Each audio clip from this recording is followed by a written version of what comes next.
how to deal with anchor text while outreaching. As I mentioned earlier, I'm a very technical SEO. I don't necessarily believe that the algorithm can simply determine the best content on the internet just by reading it, which is why we take a very technical approach to on-site optimization, carefully placing words in the right place and interlinking pages strategically so that the link juice can flow properly, etc., etc. Now, I'm the same exact way with offsite optimization, especially anchor text. Now, we spent the effort in determining the correct anchor text for the niche and what the niche expects to see for the right anchor text. Let's not spoil it when we do white hat outreach. Anchor text is a big problem with outreach, and the problem boils down to this. Number one is we don't own the web property. And when it happens, when we do the outreach and we're starting to make the deal, we can suggest the anchor text that we want, but it's ultimately up to the site owner to listen to you. They're like cats and they have a tendency to do whatever they want. So most site owners actually like to use the anchor text that describes what they're linking to. For example, it makes more sense to put best vitamin C serum as the anchor text for Skin Starts with C rather than skinstartswithc.com. It just fits well in an article and it flows better. Now, sometimes brand anchor texts are easy to get, which is why I recommend branded domains, but URLs are actually quite a nightmare to get. URLs are a pain, and if you have an EMD or PMD, you're going to have a hard time getting URL anchor text with outreach. And typically, you need URL anchor text the most, which is annoying because these are the hardest ones to get with outreach, but I have some solutions.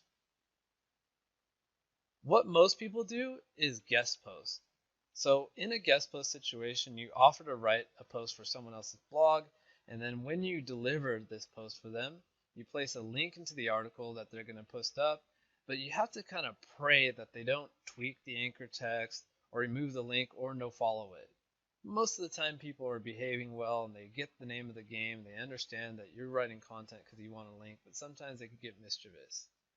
Here's how I recommend to get the anchor text you want. And basically what you're going to do is you're going to pitch a link insertion. Okay, the way I do it boils down to this.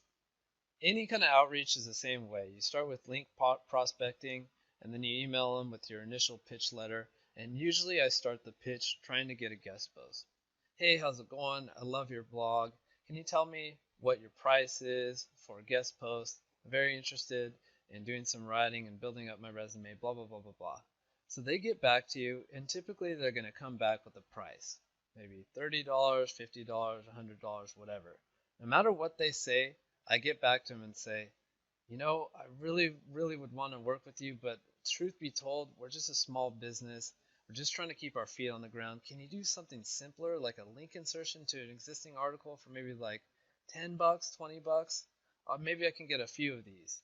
So then here's what happens on the other side of this. They get this email and they think, well, this is actually not that bad of a deal. I can do a link insertion to an existing article.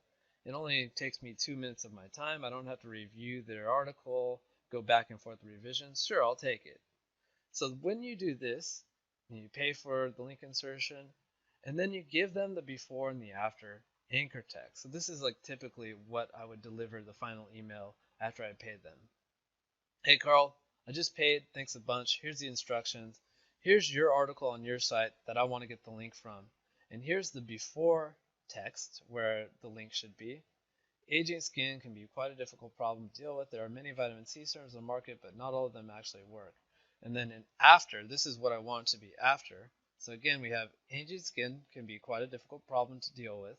There are many vitamin C serums on the market, but not all of them actually work according to skinstartswithc.com. And then even put down here, link to the actual URL. Thanks, Matt. When I approach it like this works for me 100% of the time, except when I do it like this. And I learned this lesson a lot earlier, but I'll teach it to you now. So when you do the after and you say something like vitamin C serum has many different varieties on the market, parentheses skinstartswithc.com, parentheses dot. So in this case, I literally want them to write the sentence like this and have a parentheses, kind of like a reference, like you would see in encyclopedia, for example, if anyone remembers those things. But people usually take this as I want the word market as the anchor text, and here's the link that you use for the word market. So it just gets confusing. Do it like I suggest here, where you have the full sentence like this, and you don't use parentheses. It just confuses people. So do it like this, and you'll get a good result. Don't do it like the way I did it. It won't work. It'll just confuse people. But this is the secret to getting URL anchor text in your outreach.